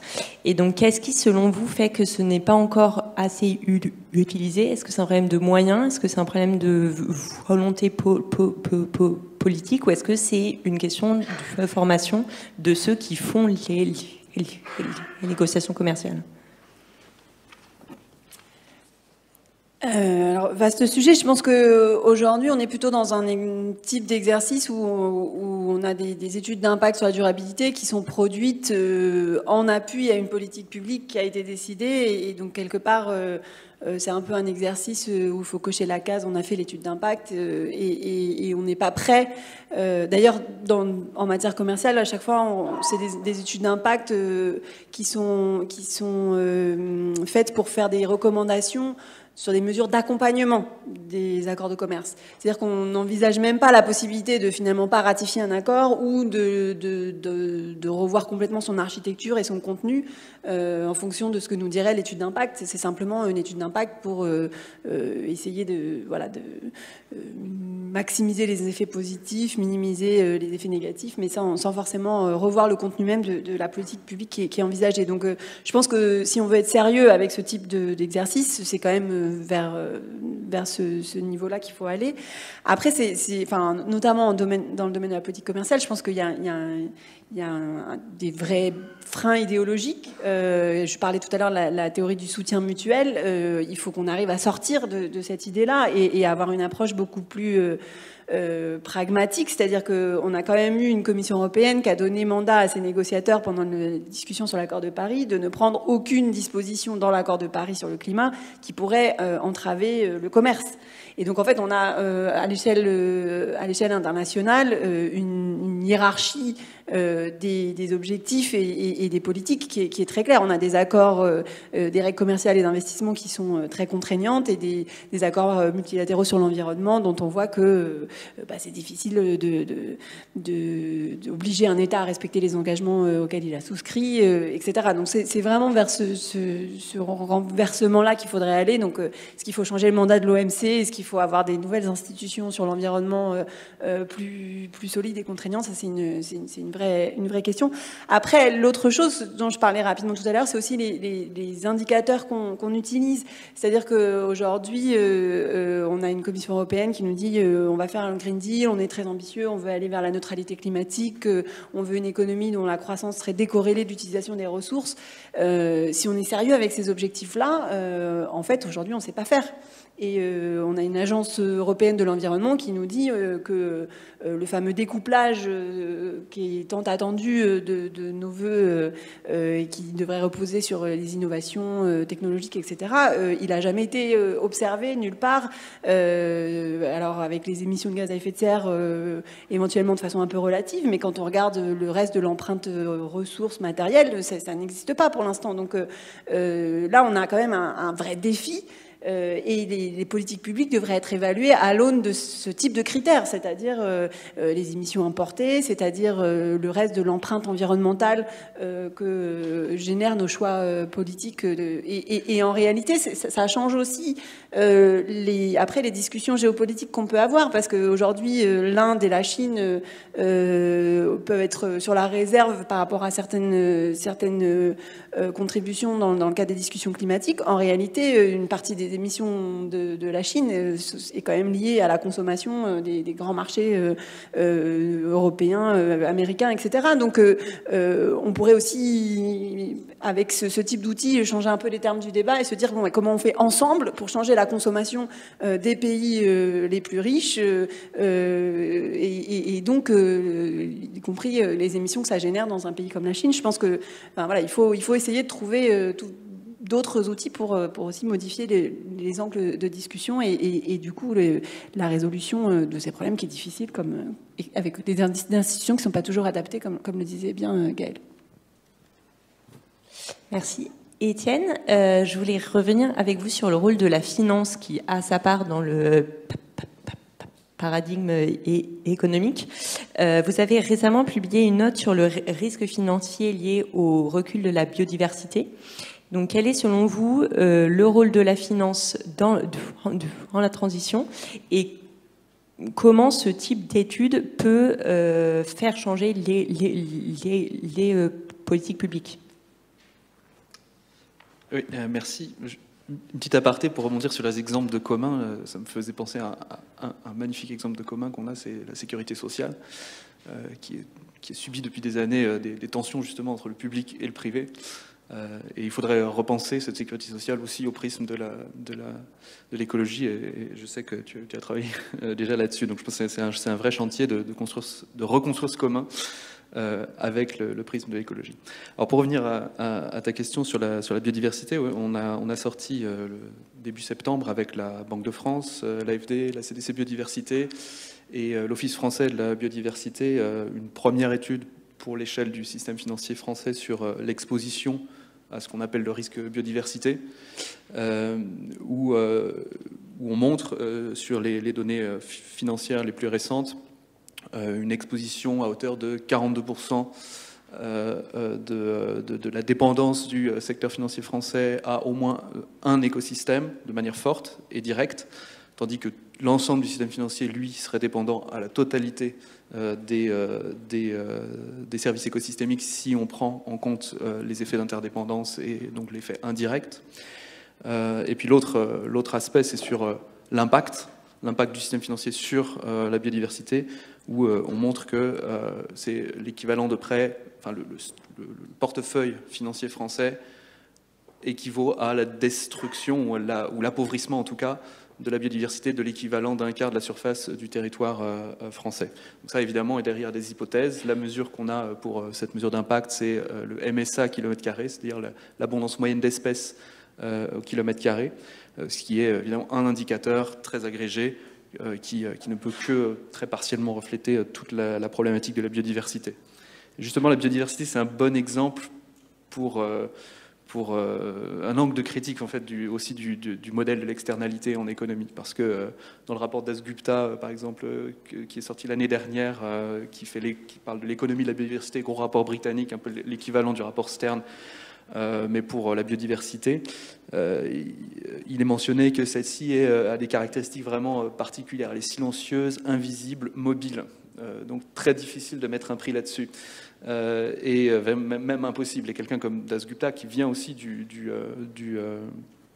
cadre standard, est obligé de reconnaître l'impossibilité en fait, de toute cette réflexion qu'il y a eu pour le climat, qui était encore peut-être possible pour le climat avec cette unité de compte qui était l'émission de carbone, qui est plus possible pour la biodiversité.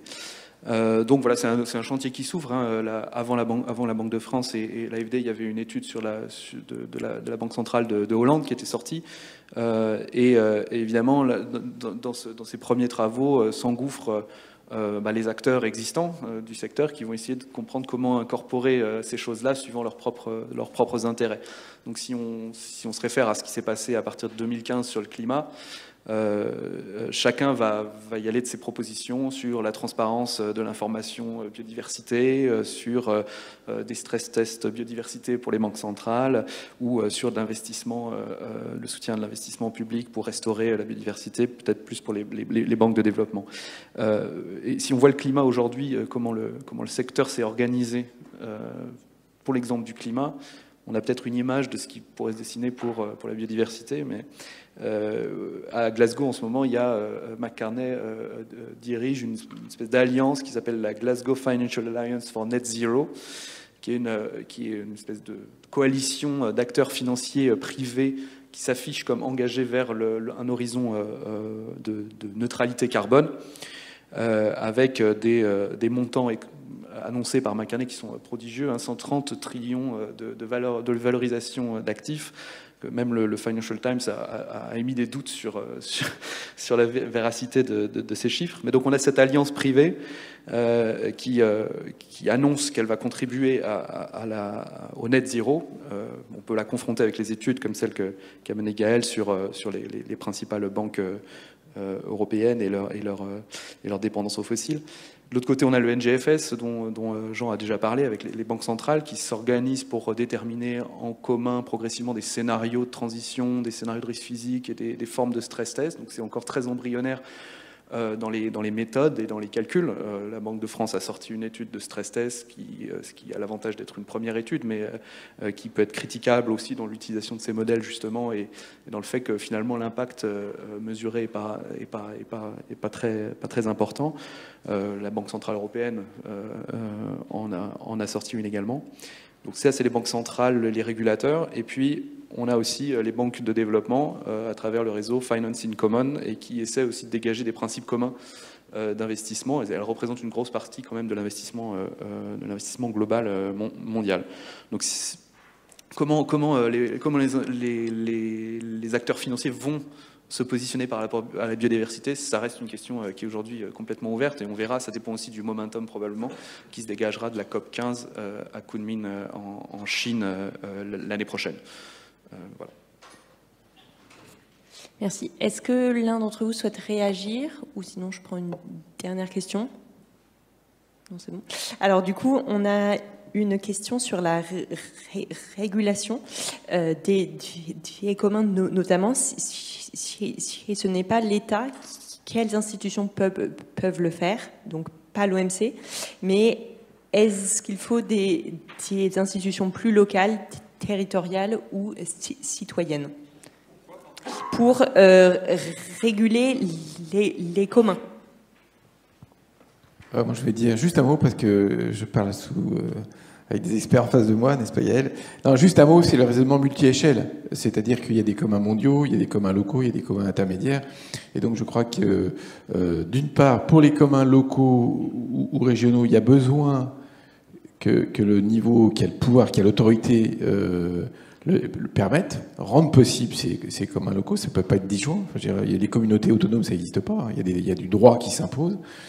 Et d'autre part, sur les communs mondiaux, c'est forcément un jeu international à un autre niveau. Je m'arrêterai là juste pour dire que, contrairement à ce que je croyais, parce que je l'ai appris il n'y a pas tellement longtemps en lisant un bouquin de Benjamin Correa, chez Elinor Ostrom, c'était assez clair qu'elle ne s'occupe pas que des communs locaux, alors que c'est ce que je croyais. Je pensais qu'elle était très intéressée par les arrangements institutionnels autour d'un bien physiquement installé, géographiquement. C'est pas du tout le cas. Voilà, donc j'ai appris ça et je suis très content de l'avoir appris. Son dernier papier, c'est sur le climat. Voilà, c'est ça. C'est précisément pour ça que je le cite. Mais elle a démarré sur les locales, bien sûr. Merci. Eh bien, oui. Un mot, si tu veux, Mathilde, pour répondre à la question. Mais en fait, Alain a dit l'essentiel. Hein, c'est-à-dire, je vais donner, pour être très concret, juste un exemple sur lequel on avait travaillé à l'AFD, qui est ce qui s'est passé à La Paz, la capitale de la Bolivie, qui est à 4000 mètres d'altitude, qui est aujourd'hui dans un désert à cause du réchauffement climatique. Hein, c'est-à-dire que les glaciers qui alimentaient la forêt ont fondu. Donc La Paz, en 2016, a connu ce qu'on appelle le Day Zero. Le Day Zero, c'est le jour où il n'y a plus d'eau au robinet. Alors, vous savez qu'on peut vivre quelques jours sans électricité. C'est très pénible, mais aucun d'entre nous ne peut vivre sans eau. Et donc, c'est une épreuve extrêmement redoutable pour les gens qui vivent dans la ville.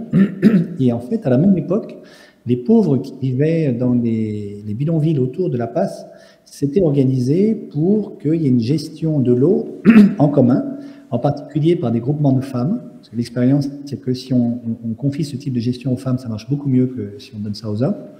Et pendant que les bourgeois du centre-ville n'avaient plus d'eau, les pauvres des bidonvilles de La Passe avaient de l'eau. Alors, pour que ceci puisse arriver, ça prouve... Alors, qu'est-ce que ça montre, cet exemple? Premièrement, comme je crois que ces gens le disaient, il y a effectivement une capacité d'auto-organisation de la société civile qui est assez extraordinaire. Et donc, quand on dit, mais alors, qui est-ce qui va pouvoir gérer ça? En réalité, il y a des ressources souvent cachées au sein de la société, parce que nous sommes beaucoup plus créatifs que ce qu'on croit. Mais, comme l'a rappelé Alain, ceci n'est pas possible s'il n'y a pas un cadre juridique qui l'autorise. Et donc, c'est là que l'État intervient de manière massive, contrairement à ce qu'un certain imaginaire un peu anarchiste pourrait nous faire croire autour des communs, c'est-à-dire des sociétés entièrement organisées par des communs. On n'a plus besoin de l'État. Oui, bon, c'est pas vrai du tout. On a besoin d'un cadre juridique pour rendre ceci possible. Et puis, dans le cas de La Passe, il fallait aussi que la ville contribue quand même à l'organisation de ces communautés dans les bidonvilles. Et donc là, c'est un autre échelon, c'est pas l'État central. Autre exemple, évidemment, les batailles qu'il y a eu à Naples ou à Cochabamba autour de la remunicipalisation de l'eau. Donc, vous voyez que rien que dans cet exemple-là, vous avez les trois échelles qui sont imbriquées. La communauté locale, la municipalité attenante, et puis l'État qui donne le cadre juridique pour que ce soit possible. Mais ce que ça soulève, et je vais m'arrêter là, je suis obligé de vous laisser, c'est une énorme question, on pourrait dire, de philosophie politique, hein. C'est recomprendre la tâche de l'État comme étant non pas seulement celui qui s'occupe des tâches régaliennes et de la gestion des biens publics, mais également celui qui s'assure que les conditions de possibilité d'émergence des communs au sein de la société civile sont réunies. Et ça, par exemple, c'est ce que l'État chinois aujourd'hui ne fait absolument pas. C'est pour ça qu'on a besoin de la démocratie. Voilà, je m'arrête là. Merci beaucoup. Eh bien, merci à vous cinq pour ce débat. Merci aussi à l'organisation des GECO pour avoir permis cette session double. Et je voulais remercier Laurence Yalom et Hélène Garner qui m'ont aidé à construire cela. Voilà. Merci beaucoup. Très bonne soirée.